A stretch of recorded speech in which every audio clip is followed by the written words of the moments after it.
Vision Zero is the city's policy and program to eliminate traffic-related serious injuries and fatalities.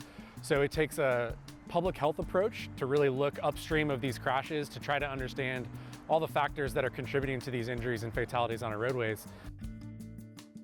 As a local elected official, our #1 responsibility is to keep Austinites safe. And Vision Zero is rooted in that simple, straightforward, and powerful belief that no one should ever lose their life or get hurt just trying to get to where they're going. I think the thing that really stood out when we looked into the data for this 10-year report was the incredible crash reductions that we've been seeing where we've made safety investments. You know, Austin voters have been very supportive of Vision Zero and mobility infrastructure through 3 mobility bonds in 2016, 2018, and 2020. And through that funding, we've been able to build dozens of major intersection safety projects, miles of street lighting improvements, hundreds of pedestrian crossings. And really what we've seen from the data is that where we've made these investments, we're seeing pretty significant reductions in these crashes. Vision Zero intersection improvements have reduced fatal and serious injury crashes by an average of 38% at those locations where we've made those improvements. That's not an abstract percentage. It's dozens of lives saved, countless injuries prevented, and families spared unimaginable grief. Each project translates into safer communities, safer trips to school, safer walks to the bus stop. The result is fewer crashes and injuries, something we can be proud of, but we should also remember what those numbers mean. It's fewer lives turned upside down, fewer families grieving, more people who make it home each day. Behind every data point is a future that is still intact.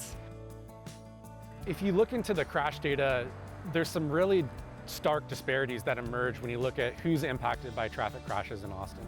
So we know, looking at the data, that the Black community especially is overrepresented among these serious injury and fatal crash victims.